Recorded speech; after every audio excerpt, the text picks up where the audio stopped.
ఆగండి, ఈ ఫ్యాక్ట్ గురించి మీకు తెలిస్తే ఆశ్చర్యపోతారు. ప్రపంచాన్ని కదిలించిన ఓ చిన్న ఆకారం, $1,000 అమ్ముడుపోయిన బొమ్మ. దానికోసం నిద్రాహారాలు మానేసి మరీ క్యూలో నుంచొని కొనుక్కున్నారు జనాలు. దాని పేరే లబూబు. ఇది చూడటానికి ముఖంలో చిరునవ్వు ఉంటుంది.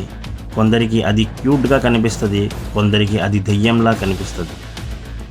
2015లో ఓ కళాకారుడు క్యాసింగ్ లంగ్ తన ఊహల్లో నుంచి ఓ జీవిని సృష్టించాడు.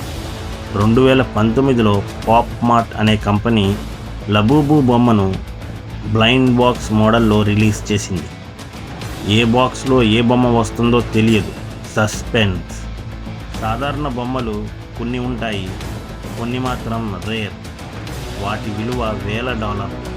అయితే ఇంత క్రేజ్ ఎలా వచ్చింది ఈ బొమ్మలకి అంటే, ఒకరోజు బ్యాక్ పింక్లోని లీసా తన బ్యాగ్కి లబూబు బొమ్మ తగిలించుకుంది. ఆ ఫోటో సోషల్ మీడియాలో వైరల్ అయ్యింది. అంతే, ఒక్క ఫోటో ప్రపంచమంతా ఓ చిన్న బొమ్మ కోసం తలకిందులయ్యింది. యూరప్ స్టోర్ల ముందు జనాలు బీభత్సంగా క్యూలు కట్టారు. కొంతమంది గొడవలకి దిగారు ఒక బొమ్మ కోసం.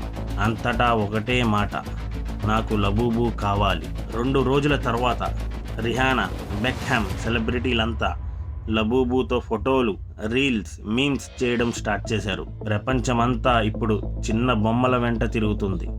కానీ అసలైన మాయ దాంట్లో లేదు, మన మనసుల్లో ఉంది. చివరిగా లబూబు బొమ్మ కాదు బ్రదర్, ఒక భావన. మీరు లబూబుని చూడాలనుకుంటే ఒక్కసారి గూగుల్లో వెళ్ళి సెర్చ్ చేయండి. లబూబు ఎలా ఉందో తెలుస్తుంది. మరిన్ని ఫ్యాక్ట్స్ కోసం నా ఛానల్ తెలుగు ఇంపాసిబుల్ని సబ్స్క్రైబ్ చేసుకోండి.